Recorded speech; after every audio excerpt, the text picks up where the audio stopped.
और अब खबर शामिल करेंगे रुझान से, जहां हाथ से बनाए जाने वाले टोकरे न सिर्फ रुझान में बल्कि मुल्क भर में मकबूल हैं। ये टोकरे कहां और कैसे तैयार किए जाते हैं, मजीद देखते हैं दानिश मज़ारी की ये रिपोर्ट।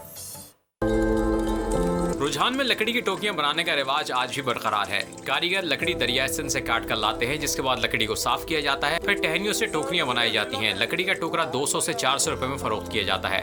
सख्त मेहनत के बाद लकड़ी के टोकरे तैयार करने वाले कारीगर इसका कम मुआवजा मिलने का शिकवा करते हुए दिखाई देते हैं।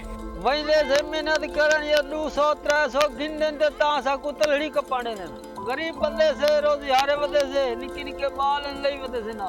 लकड़ी का ये टोकरा जानवरों के बाड़े और दीगर अशिया को ढांपने के लिए इस्तेमाल किया जाता है। झोंपड़ियों में रिहाइश पजीर ये कारीगर मुख्तलिफ इलाकों में ये टोकरे फरोख्त करके अपना और अपने बच्चों का पेट पालते हैं। घंटा लगे 2 लगे ही ते साडा टाइम जाए थी वेंदे। जेड़ी शय महंगी है साकू डे में 200-250-300 रुपए डे में साडा गुजरान नहीं है। कम कीमत और नफीस दिखने वाली टोकरियों में पंजाब की सकाफत झलकती दिखाई देती है। कैमरा टीम के साथ दानिश मज़ारी, बोल न्यूज रुझान। सब्सक्राइब करें और बेल दबाएं ताकि कोई खबर रह न जाए।